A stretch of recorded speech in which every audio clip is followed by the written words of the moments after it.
Many people have almost certainly correctly analysed that Link in Majora's Mask is going through great emotional stress due to the events of Ocarina of Time. But they hypothesize that it's because Link has already fulfilled his purpose in life at such a young age, and he's the only one in his timeline who remembers he saved the world, and is essentially living as a phantom in a timeline where no one remembers him. But I disagree. I don't think Link's emotional trauma comes from the end of Ocarina of Time, but at its midway point. Because it's not that Link is the one who saved the world, he's also the one who destroyed it. Ocarina of Time is the most inconsistently tonal Zelda of all time. While titles like Tears of the Kingdom also span the spectrum between beautiful and disturbing, Ocarina's linear nature intends to take the player on a deliberate rollercoaster of emotion, unlike Tears' free-form pacing. This is shown in the dramatic difference between Ocarina's first and second half, represented by Link as a child and as an adult. The first half of the game is a magical adventure with hints of sorrow and darkness lurking in the corners. The problems that you have to solve in each area are much more child-oriented, like helping the Zora King find his daughter. Contrast this with the adult timeline visit to Zora's domain, where Link has to save the entire race from their frozen prison, and the difference between these two arcs is undeniable. Link witnesses all manner of horror on his journey across future Hyrule, the most devastating of which he's met with as soon as he leaves the temple, where the entirety of Castletown has been cursed to wander as horrific redeads, suffering for all eternity, or at least I assume that's the former citizens. To Link, all of these devastating revelations of what became of the world he saved all comes at once. He doesn't get the luxury of the gradual destruction of society that we're all suffering. I mean, just imagine going into a coma in 2018 and waking up today. That would be enough to psychologically devastate anyone.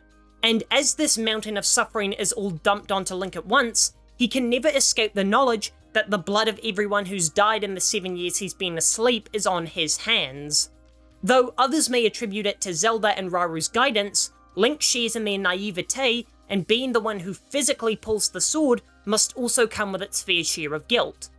Pulling the Master Sword from its pedestal is one of the greatest subversion of expectations and betrayal of innocence in fictitious history. When King Arthur pulled Excalibur from the stone, it represented the turning point for Britannia, where the legendary hero rose up against Morgan Le Fay, and prosperity returned to the land. In Ocarina of Time, unsheathing the Master Sword is the heralding moment that unleashes Ganondorf's calamity and plunges Hyrule into despair. This is a profound betrayal of what was up to this point a fairy tale-esque story of a plucky child hero and a princess rising up against a dastardly villain. It immediately sets Ocarina of Time apart from its contemporary fantasy media and swaps out the cheery innocence of the first half for a comparatively morbid second half filled with plight, famine, and death. It weaponizes Link and the assumedly child player's innocence against them, and shows that even if you have righteous intentions, the world will take advantage of you for its own evil ends.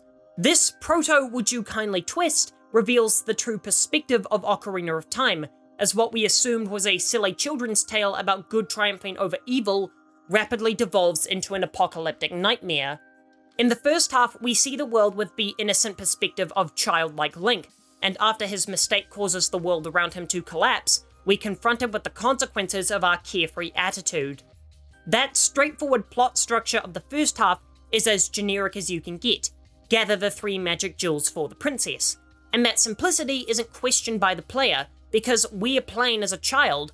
We expect our quest to be straightforward and unambiguous. So by cruelly ripping away the wool from our eyes and showing us that our childlike wonderment with the world around us is nothing but fantasy, Ocarina of Time literally rips us into the future to show us the world as it truly is, an uncaring place where people suffer under the thumbs of tyrants. And what were once happy places that were new and exciting have their problems drawn out before us in grotesque detail. While Link is incapable of reacting to this cataclysm on his own, due to his nature as a silent protagonist, I think this is the far more psychologically damaging experience rather than returning to the childhood timeline at the end of the game, making this the reason Link is far more detached and distant in Majora's Mask, and how he's able to endure the horrifying experience of witnessing the apocalypse over and over.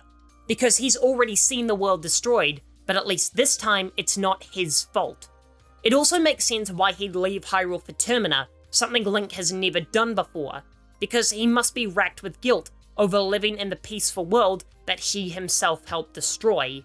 His pure heart can't stomach walking around Castletown when he knows that he destroyed it. Ocarina of Time is a transitional game for many players, because it not only cemented 3D gameplay and lock-on systems, but it also showed an audience of children just how dark the world could really be. For more Zelda essays, here's one analysing the role of Hyrule Field, and I'll be back in 2 days.